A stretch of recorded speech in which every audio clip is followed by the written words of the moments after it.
नमस्कार दोस्तों, स्वागत है आपका आप स्टडी के ऑनलाइन लर्निंग प्लेटफॉर्म पर। मैं ओम प्रकाश यादव लेकर आया हूँ एक सीईटी स्पेशल क्लासेज जो प्रारंभ हो रही है, तो उसका सिलेबस है उसके बारे में कुछ महत्वपूर्ण इन्फॉर्मेशन। ठीक है दोस्तों, जैसा आप सभी को पता है कि सीईटी की जो फॉर्म स्टार्ट है उनमें जो रीजनिंग का सिलेबस जो अपडेट किया गया है वो कुछ इस प्रकार रहेगा। इसमें क्या सिलेबस में कौन कौन से टॉपिक रहेंगे वो सभी चीजों की चर्चा हम इसमें करेंगे। ठीक है दोस्तों, अब आगे चलते हैं। सिलेबस क्या रहेगा क्या नहीं रहेगा इसके बारे में चर्चा करते हैं। देखो, सबसे पहले होगा वर्गीकरण। क्या होगा दोस्तों? वर्गीकरण। सबसे पहले होगा वर्गीकरण। वर्गीकरण में कौन सा, ठीक है दोस्तों, वर्गीकरण। अब वर्गीकरण में कौन कौन से टॉपिक आएंगे, वर्गीकरण किस प्रकार का होगा? दोस्तों, वर्गीकरण का अर्थ क्या होता है? कुछ एक समूह दिया हुआ होता है, कुछ एक समूह दिया हुआ होता है।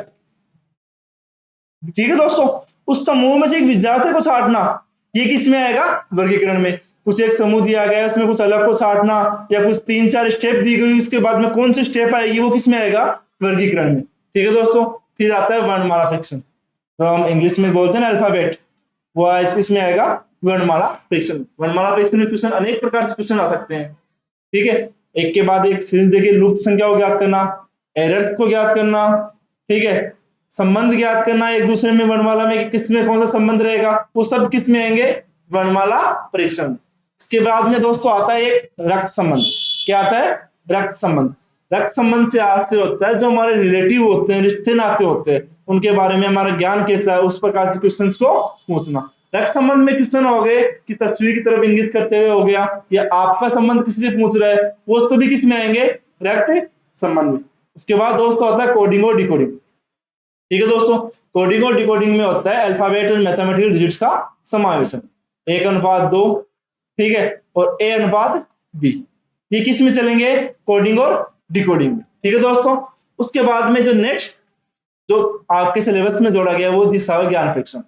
डायरेक्शन टेस्ट दोस्तों, डायरेक्शन टेस्ट वही होगा जो पहले से चलता आ रहा है, कि मतलब कि चारों दिशाएं दी गई है। अब एक व्यक्ति जो उत्तर की तरफ मुंह करके घर से प्रारंभ हो रहा है, उसको ऑफिस किस दिशा में इसका ज्ञात करना, या ऑफिस किस दिशा में है उससे घर किस दिशा में ज्ञात करना, कौन सी दिशा से चलना प्रारंभ किया था, कहां तक पहुंच गया, कितनी दूरी पर पहुंच गया, वो किस में आएगा? दिशा और ज्ञान परीक्षण में।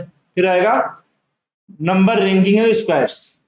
नंबर रैंकिंग, किसी कक्षा में किसी छात्रों को बैठने का क्रम होता है, बैठने का जो क्रम होता है, ठीक है, उसमें उसकी कौन सी रैंकिंग है, कितने नंबर पर वो बैठा है, किस इस पोजीशन में, आगे से कौन सी पोजीशन में, पीछे से कौन सी पोजीशन में, ये सब किस में आएगा? नंबर रैंकिंग में। सही है दोस्तों। उसके बाद आता है निर्णय क्षमता। निर्णय करना, कि आपका निर्णय करना कैसे है, कि कुछ एक विशेष शब्द दिए होंगे, विशेष परिस्थिति दी गई होगी, ठीक है दोस्तों, जैसे किसी स्कूल में किसी के बारे में कुछ कहा गया होगा, सही है, फिर आपको वहां पर निर्णय लेना होगा कि आप अगर उसकी जगह होते तो उसकी जगह कौन सा निर्णय लेते, या कौन सा निर्णय लेना अगला जो सही होगा। उसके बाद होगा असमानता। क्या आएगा? असमानता।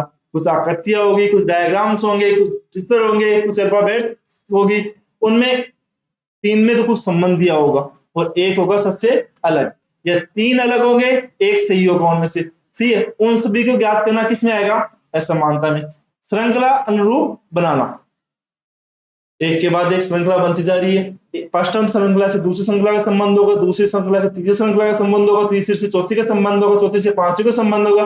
ये मैथमेटिकल डिजिट्स में जो संबंध हो सकते हैं, जैसे दोस्तों क्वेश्चन इस प्रकार आते हैं कि 1, 2, 3, अब आगे क्या आएगा? ठीक है दोस्तों, अब इनमें संबंध क्या है? प्रथम इससे +1 है, फिर इससे +1 हो गया, फिर यहाँ पर भी क्या होगा? +1। ये किस में आएगा? श्रृंखला अनुरूप में। ये श्रृंखला बन रही है दोस्तों। श्रृंखला मतलब होता है कि एक दूसरे से क्रम बाई क्रम, कड़ी बाई कड़ी जुड़े रहना। फिर होता है मार्ग और निष्कर्षण, कि कौन सा मार्ग निष्कर्षण होगा। निष्कर्षण का मतलब ये हो गया कि आप किस मार्ग से बैठे हो, किस में निष्कर्षण निकलेगा, ये सभी किस में आएगा? मार्ग और निष्कर्षण। फिर आएगा बैठने की व्यवस्था। दोस्तों, बैठने की व्यवस्था से आज से है कि आप टेबल सीटिंग अरेंजमेंट देखते हो, ठीक है, सीटिंग अरेंजमेंट में बैठने की व्यवस्था। जैसे दोस्तों आप सभी को पता होगा, वर्तमान में जो एग्जाम चल रही है रेलवे ग्रुप डी, वर्तमान में जो एग्जाम चल रही है रेलवे ग्रुप डी, उसमें जो मोस्ट इंपोर्टेंट रीजन से क्वेश्चन आ रहे हैं वो किस में आ रहे हैं? सीटिंग अरेंजमेंट से, बैठने की व्यवस्था से। बैठने की व्यवस्था से आते हैं दोस्तों कि स्क्वायर टेबल होगी, ठीक है दोस्तों, आयताकार टेबल हो गई, वर्गाकार टेबल हो गई। जी दोस्तों, इस प्रकार की टेबलों पर जो बैठने से रिलेटेड क्वेश्चन होंगे वो इसमें आएगा, इनपुट और आउटपुट। आप क्या इनपुट कर रहे हो, उससे क्या आउटपुट मिलेगा, क्या और क्या इनपुट करोगे कि और क्या आउटपुट निकल के आएगी। एक सारणी बनी होगी और उसमें सारणी में अल्फाबेटली संख्या लिखी होगी ABCDEF, और आपको बाहर कुछ संख्या देगा 1 2 3 4। क्या देगा? 1 2 3 4। अब एक सारणी में कहाँ है, एक नंबर पे कौन सा बैठा उस चीज को चुन करना पड़ेगा, 2 नंबर पे कौन सा बैठा उसको चूज करना पड़ेगा, 3 पर कौन सा बैठा उसको चूज करना पड़ेगा। किसमें आएगा? इनपुट और आउटपुट पर। शब्दों की तार्किक व्यवस्था। दोस्तों शब्दों की तार्किक व्यवस्था का मतलब है शब्द दिए हुए हैं, उसको अर्थिंग क्या, उसका अर्थ क्या निकल रहा है। ठीक है दोस्तों, जैसे कौन सा शब्द का कहाँ क्या अर्थ निकल रहा है। जैसे आप पहले रीजनिंग में जो सबसे पहले वाले क्वेश्चन आते थे इसी प्रकार के आते थे कि गाय का बछड़ा।